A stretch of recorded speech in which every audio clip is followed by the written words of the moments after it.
Welcome to the Killer Innovation Show, the longest continuously produced podcast in history.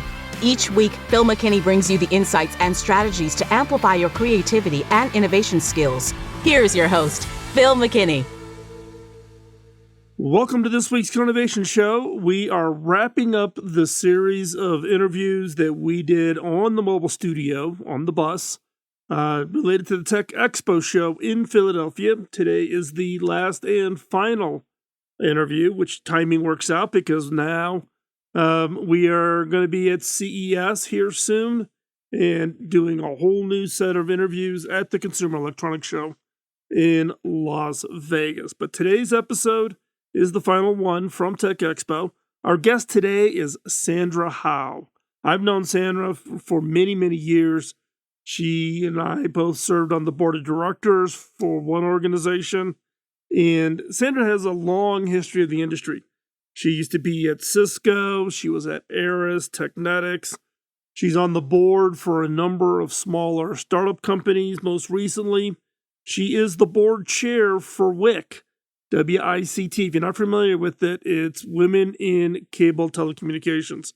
It was started in 1979, which I'm very proud of from the standpoint of our industry having had such a long history in creating organizations like WICT to support women in the industry.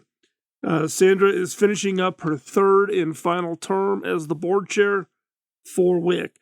In today's interview, we talk about a wide range of things, but we tend to focus in on was around innovation timing, how to get the timing right, being too early, too late when introducing new technologies, and also around collaboration. Collaboration within industries, collaboration even within competitors. And so those are kind of the core two basic things, but we covered a wide range. One interesting statistic that we did talk about was semiconductors and how many semiconductors are used actually within the communications industry, broadband, voice, mobile, fixed. If you add that all up, the majority of all silicon produced is actually used in the communications industry, which I found pretty interesting. And we got into that discussion, so you're going to want to listen. And at the end of the interview, Sandy also shares a piece of advice. So if you're an innovator working on that new idea, here you have an opportunity to listen to somebody who's been around the block. She's been involved as part of advanced technology groups at leading companies. Here's her advice on what you should do, the first step you should do with that idea that you have. So you want to make sure you listen to all the way to the end. Before we hop into this week's episode, got that favor to ask: follow, like, and share. Follow us on social media, keep up with and be part of the conversation. Like the show, give us a thumbs up, give us a rating wherever you get your podcast, and share. Share it with others so others have an opportunity to hear and get the benefit of the content. As I've mentioned in the past, all of our content is now available over at theinnovators.network. Theinnovators.network. That is now not only where my content, both the podcast, my writings, articles, videos are all aggregated in one place, but also other contributors, such as Kim McNicholas, who used to be a reporter, staff reporter with Forbes magazine and Forbes Video. She's an Emmy Award-winning reporter with her video work with Forbes. So you want to check out also what Kim is doing. Her focus is on innovation in healthcare. So hop on over to innovators.network and check that out. But let's go ahead and let's hop into this week's interview with Sandra Howe.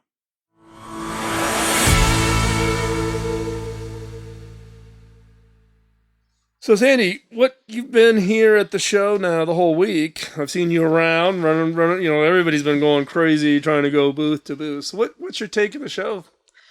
Well, it's great to be back in person, which is probably what everybody is saying. That is the most common answer I'm hearing. Like, oh, you're in 3D. I can see you. I can hug you. It's nice to put names and faces with people I've met just by video over this time of lockdown.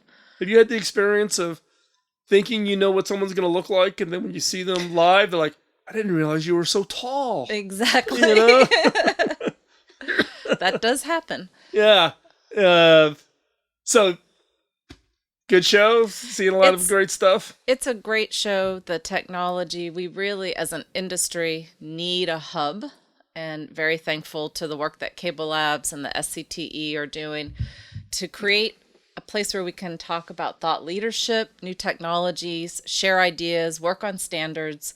There's so much need, as well as sharing the actual, I believe there's a lot of value in the case studies and real world. So to hear an operator that might have tried this new technology and hear what it's like, because it never quite deploys the way we think it will when we're designing the products. Yeah, I mean, I was having a conversation. I guess it was that at the dinner after the chairman's reception, Michael Powell was sitting next to me, and Michael and I were talking. And we were talking about the secret weapon of the industry is the collaboration and the willingness to share. Now, I came in from the outside.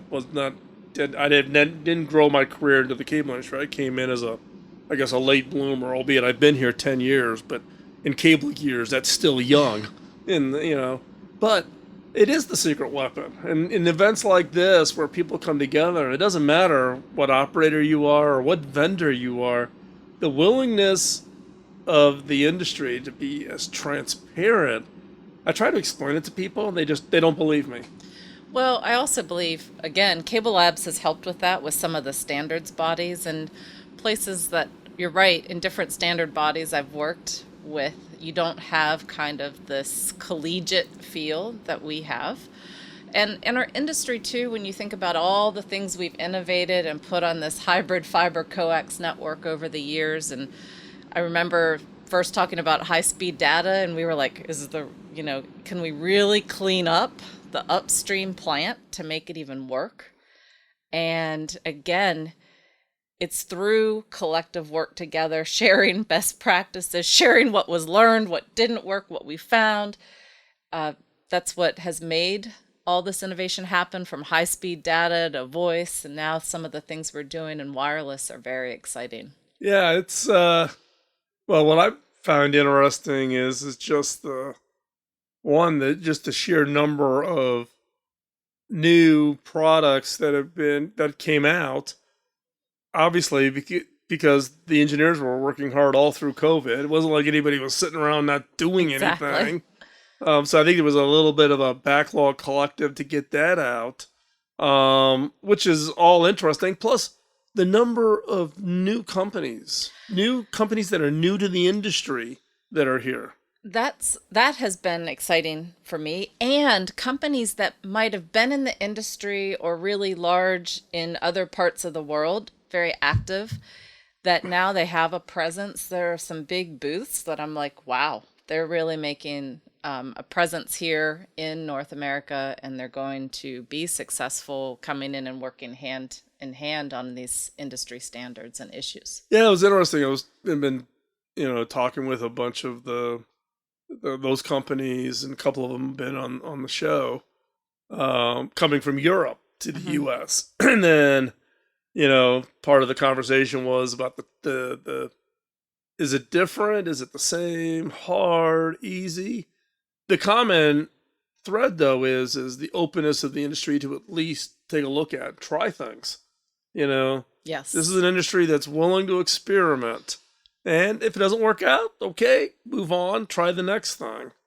Right. And sometimes in our industry, and I so believe, and I've seen this happen in all the different companies I've worked in, we come up with solutions, but we sometimes are 10 years too early. And, we do have so many great engineers and very thoughtful of what we can do with this robust network that has a lot of capabilities. And it's the network that keeps giving. And we do come out with things, and I've seen business units sadly shut down, and I'm like, there's going to be a need. I see it. But it was also so early, and it's hard for companies to keep those businesses going to make it so they're there in 10 years. But hopefully they still have a lot of that IP. Yeah, it is a common challenge, right? Of you got to be careful about not being too far on the front edge of the leading edge, because you can you can spend a lot of money educating, but you don't get to reap the rewards. Exactly. Right? It's always is it always better to be maybe slightly of a fast follower? Or as we say, the difference between a good idea and a great idea is rarely the idea, it's the timing. Getting the timing aligned with the market. It is. And I think that's also key is just the timing, but also figuring out the right partnership and the right group to work together to start small trials and prove out those trials and the successes and then even build the business cases around it. Well, I think this points out to another uniqueness of the industry because, at least in my experience of being in here the 10 years, for instance, the what we call the mid-tier or smaller operators, the larger of the smaller operators, I guess is one way to describe them, are willing to do more trials and try more things with vendors and suppliers. Now, in most other industries, a big guy in the industry would say, well, that's a small guy, it doesn't matter. But in our industry, the big guys talk to the smaller guys and say, hey, how'd that work out for you? A lot of people would never know it, but the Wi-Fi mesh work that's now pretty much prevalent started with the mid-tier operators. They did it first, and the big guys were like, great, you guys do that and then report back, and then we'll figure it out. We won't have to do it. So a lot of the partners that the mid-tiers used to do the early Wi-Fi mesh are now the partners that the large guys use. And it is interesting of this because of the cooperation on the research, cooperation on deployments, the support that each other gives each other. You gain scale that you would never be able to merge up to become big enough to equal the scale that industry brings. And you have to have those types of trials. And it is about figuring out how to scale it and also not impacting your end customer too much. You don't want to disrupt their service that they expect to be on now. I mean, broadband's almost a lifeblood for everyone. Everyone wants on the internet as fast as possible whenever they get someplace. Well, getting on the internet and, what used to be during, daytime hours when everybody's at work and the kids are at school, if you had a little hiccup in the network or you were doing a network upgrade, okay. Now, God forbid, there's an 8-second blip, the call centers explode. Oh, exactly. And now all network maintenance, which could have been done during the day for residential, now is all at 2 a.m. to avoid, any customer perceived, issues with the change out. COVID changed the industry. It did. I like the one thing that came out of COVID and having worked in video conferencing for actually at the very start of my career, it made really doing the video calling happen. Yeah. Everyone used it. Everyone quickly adopted it. We would never have had still the adoption that we have now if it wasn't the force of all of a sudden we're all secluded. We can't be together.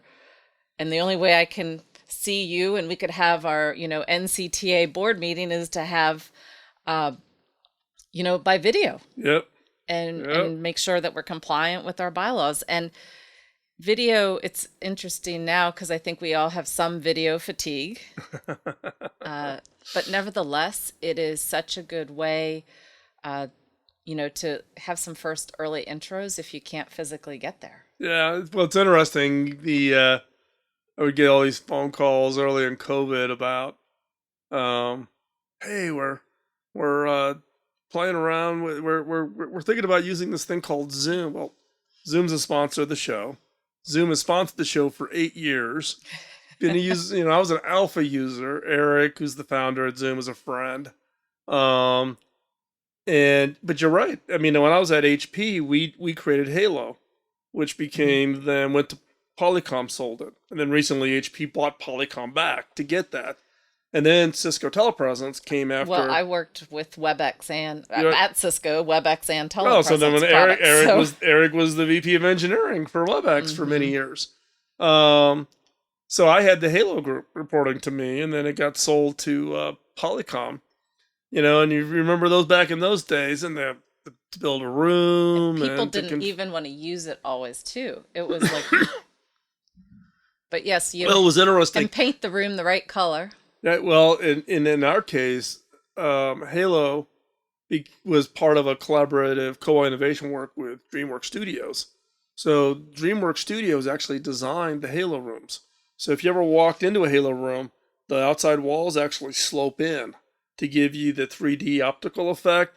The ceiling actually sloped down. The lighting color was very specific. The distance from the last chair to the back wall. I mean, it's a soundstage. You're basically on a soundstage, which made for an amazing experience. But one of the things you talk about, like social engineering, one of the interesting things that we did on Halo that you don't see in any other system, and I actually think it might not be a bad date to bring it back, which was we never show an image of the room, your room. So you never can see yourself on a screen. Yes. Versus you find, like, even in a Zoom room, people they got 12 people in a room, they're focusing on their square. If you follow their eye tracking, they tend to be looking at themselves versus everybody else. And people notice it, the eye gaze. It's another kind of social engineering piece of, and again, you talk about fatigue. How much time do you spend on it? And it's interesting to see what people did in the early days of Zoom to the later days of Zoom. People would, not turn their camera on, whatever. Yep. Now they turn the camera on and their hair's sticking out, and they're like, I don't care, I'm on Zoom. That's why I'm staring at my video sometimes. I'm like, oh no. And you're right when you think about the large systems that we used to use, and telepresence, we would dictate size of the rooms to the customers to make the best experience possible, very much like the Halo solution.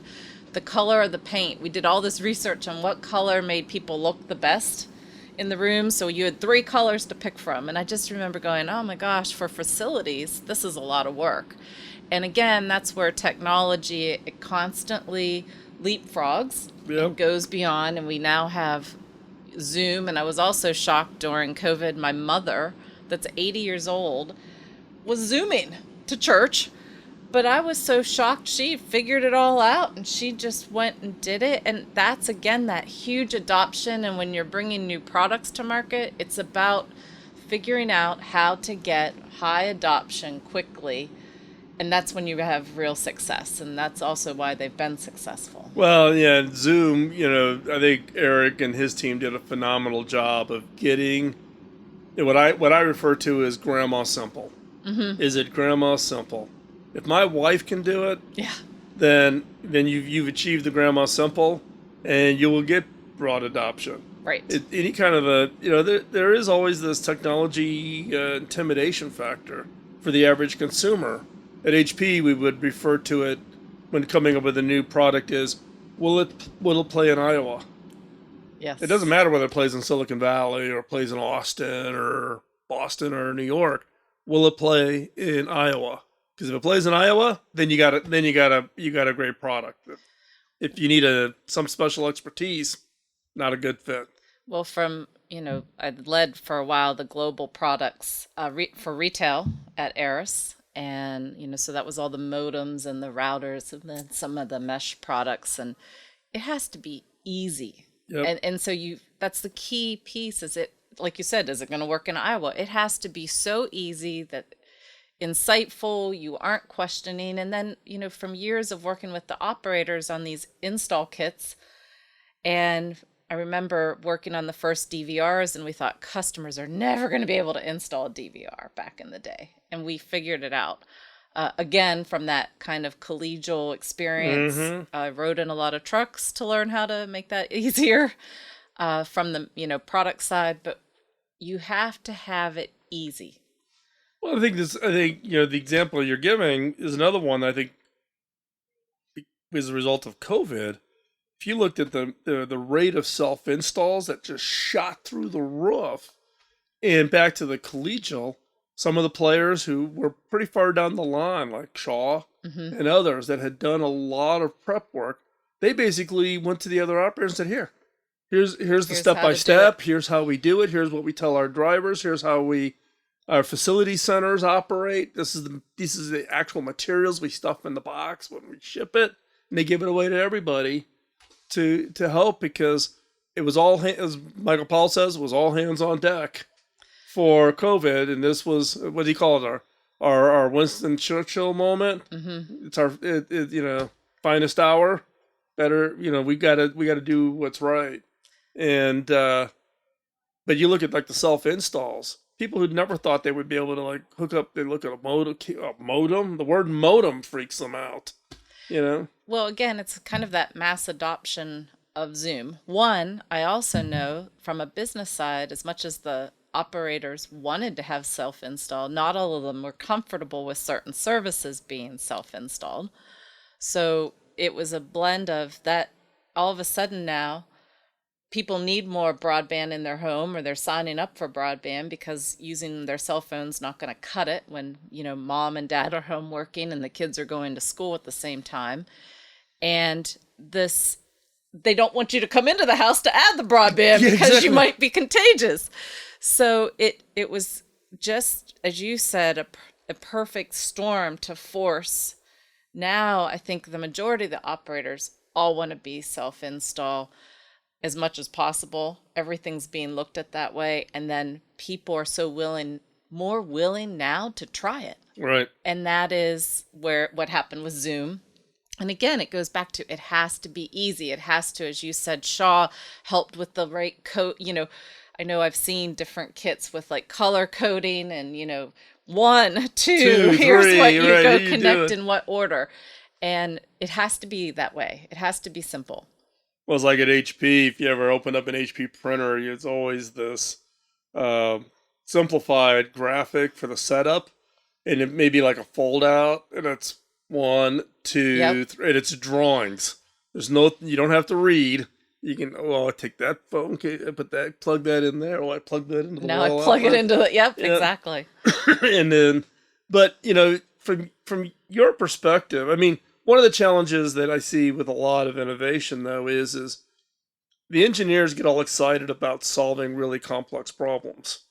But then you're on the other side saying, okay, that's great, but then you got to make it simple. There's always this little friction. And I also think, too, with innovation, you have to figure out the business case and the financial drivers, whether it's saving in OpEx or creating new revenue. The technology's cool. And there's so much cool technology, and again, some of it before time. Yeah. But we're ready. But, over the years, having worked on like advanced technology teams and with so many of the great CTOs in our industry, you have to, just a great idea until you can help make it a product and figure out what that business model is. It's the business model that's going to drive a lot of the mass deployment, and then keeping in mind how to make it as simple and easy, and it has to just work. Well, part of this is it has to be also allow for a healthy ecosystem. And and this is we've had this conversation in the industry for a while, and I come from an industry in the PC world where it's not a healthy ecosystem. 94% of the margin is held by 2 players in the industry, and everybody else is battling over the other 6% of the margin left out of the entire value chain, right? And the 6%, that's the people who have the brand in front of the customers, are fighting over the 6% margin. Right. Right. And so therefore you lose vendors. Vendors don't have enough to survive on. How do you make that? So you talk about the business case of innovation. How do you think about that in the context of it? Because like you were at Aris, so you've got suppliers to Aris. We need to keep the silicon suppliers viable and value.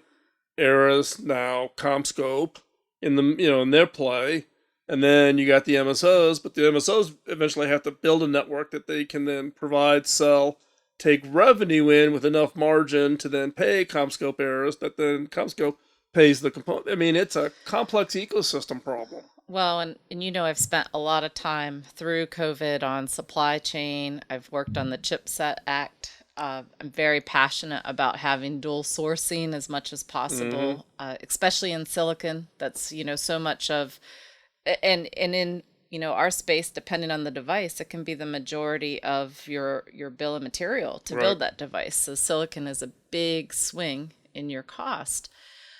And you have to have two players, in my opinion. And also we have to, as an industry, also think how we're positioned against other industries that now need more silicon. Like everyone's hearing about the automotive industry, but they don't realize our industry, the telecom industry, uses about 60% of all the silicon, whether it's wired, wireless, or the device in everyone's hand. Mm-hmm. And automotive at this point is using about 17%. And, but all you hear about on the news is the 17% of the cars that can't get their parts. And yeah, but it's a great video shot of this big parking lot of trucks that can't be sold because they're missing a chip. But think about it. Through COVID, we needed connectivity. Yep. And it was this industry that stepped up. Our networks saw almost twice as much traffic in any one year added to it. Yep. And on a whole, most part, I was really proud of all the designs because I was like, wow, they're surviving with more load than we thought ever on this current design. I remember that first week we did 7 a.m. calls with every CTO around the world at 7 a.m. for the first almost 2.5 weeks until we were sure that everything was stable and the network performed fantastic. I mean, it was. I wouldn't say we were surprised.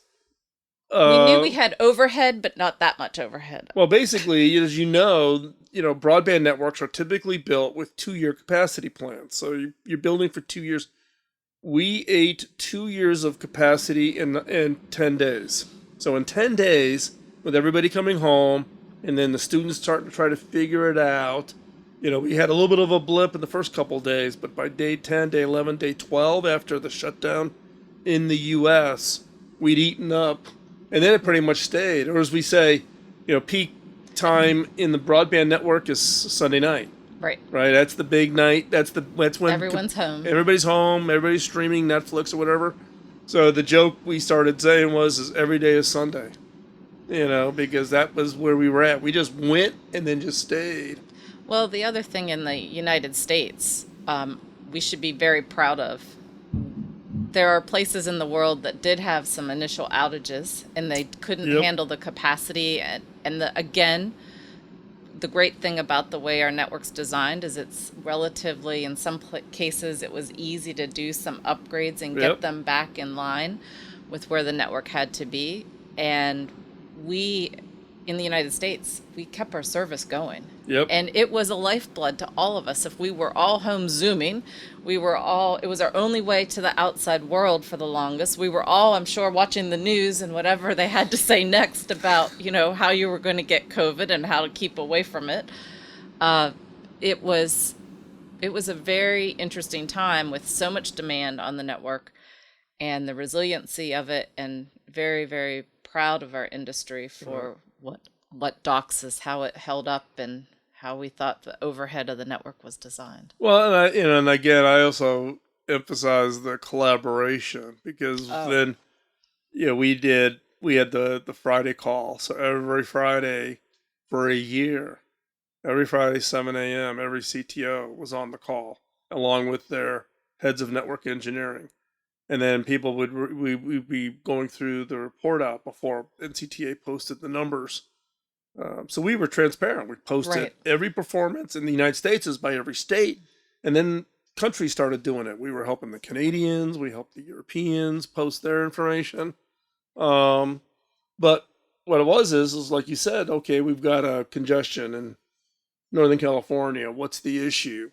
And then, we had a couple situations where someone needed a piece of equipment but couldn't because of all of a sudden we aren't getting any boats in. Couldn't get any boats in from China.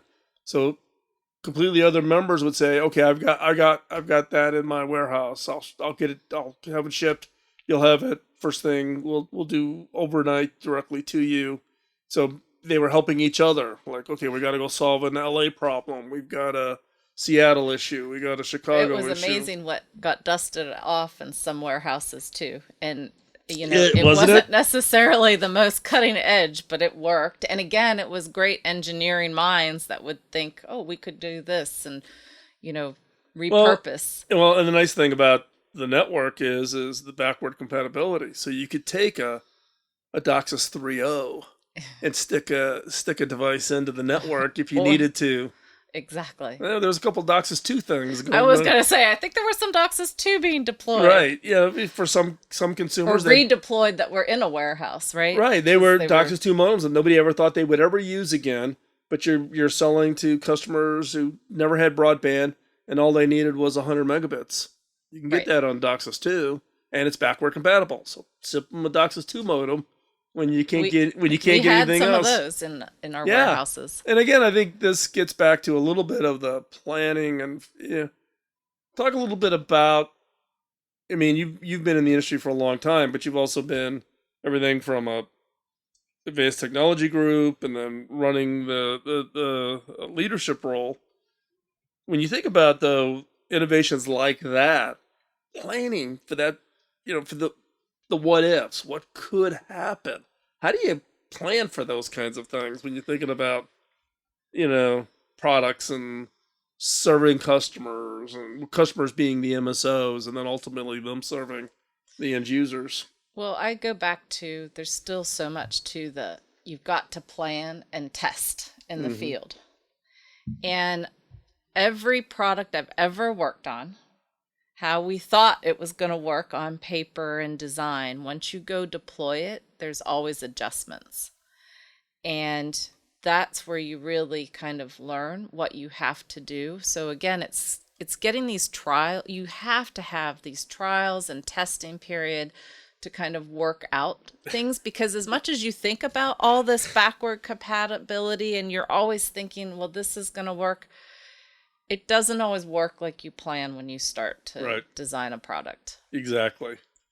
It's one of the reasons why it's always, I enjoy observing the interoperability testings that happen at CableLabs in Colorado. When you got vendors shoulder to shoulder, but they're willing to work together. Vendor A, CMTS, plugging into vendor B, modem. Hey, it's not working. Okay, well, why? Let's get the scope out. Let's figure out. No, you're supposed to be sending this. No, you're supposed to be acknowledging with that. And then let's work it out. And they make it work. And then, then it takes a little bit of heat, but reality is when you're doing those field trials. Yes. You think you got it in the lab, pristine environment, go stick it in a pedestal someplace and see how it operates. And find out a squirrel chewed on the coax somewhere. So, well, I don't know if you weren't at Showcase, the Tenji Showcase this year, but I think it was Charter. They had set up a demonstration with an HFC infrastructure. So we had all these big coils of coax, right? And then inside of CableLabs, we had this squirrel figurine, and they stuck the figurine of this squirrel facing right into the coax. For those of you listening, if you want to hear about squirrels and coax, I'll invite Tom Williams in on the call, and he'll give you all the funny stories, all the funny stories of Varmin who, for some reason, love the coating on coax cables to sharpen their teeth. Yeah, it sharpens their teeth, and so it turned out we did a very good design of creating coax that particularly squirrels really enjoy. So, but it is that real world that until you get it, and to get it to scale, as anything is, you have to try it and adjust and adapt. And it's the persistence to keep going through and adjusting and adapting. Yep. So as we wrap up this episode, what's the one piece of advice you would give to an innovator that maybe has an idea, has got that spark? How do they move that forward? Well, one thing I've always found is when you ask, if you have friends that are in the industry you're in and you ask, could I have some advice from you, Phil? I'd like your advice on something. I don't think you would ever say no. Nope. And so that's a very powerful to know you can get advice, because it is good to hear from other inputs. And then from that advice, you can then start working. Could this be a product? Could this be a solution? Because it's not always a solution. Being innovative and innovation's not always resulting in a product or solution. It can be how you go to market on something. Yep. And, it's always listening, I find, to your end consumers and hearing what they have to say and adjusting. And it's, at the end of the day, there's a lot of persistence. And you've got to understand the value that you're bringing. And again, if it's a new product that we've worked on so many, as we are working on DOCSIS 4.0 right now, what's the business case? How much can the device cost? That it doesn't necessarily fit in the model if a device is, 3 times what's being deployed today. Yeah, exactly. Great advice. Sandy, thanks for taking the time to join us. Well, thank you. It's great to see you and be on the bus.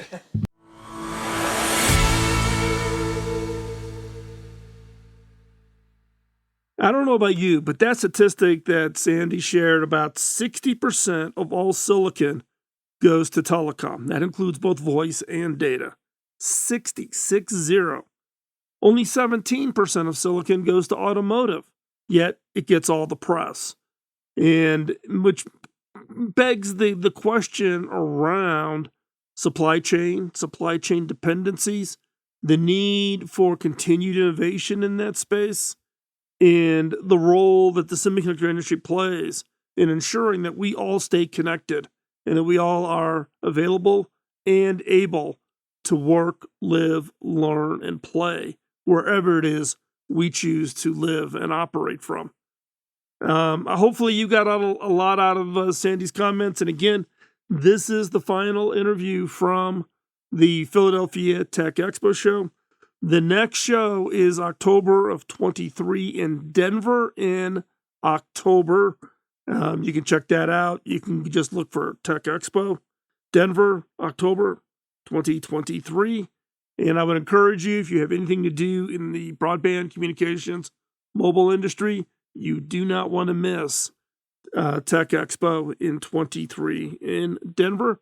And we plan to be there again, yes, with the mobile studio, with the bus, doing more interviews. In the meantime, we will be at the Consumer Electronics Show, January of 23. About the time that this show goes live, we will be in Las Vegas recording a new set of interviews. So you want to stay tuned, talking to thought leaders in the consumer electronics industry from Las Vegas. In the meantime, thank you for taking the time out of your busy schedule to be part of the show, listening in, and we appreciate all the feedback, comments that we're getting in via email. If you've got thoughts or comments you would like for us to know about, your feedback on the show, topics you would like covered, questions you would like to have answered, just drop us a note. You can do that over at theinnovators.network. You can also do it over at philmckinney.com, or you can just send me an email, phil@killerinnovations.com. And with that, thanks again. Do not let the innovation antibodies get you down. Get out there, take that idea you're working on, make it real, and change the world. We'll talk to you soon. Bye-bye. Podcasting nonstop since 2005, this has been the Killer Innovation Show on the Innovators Network.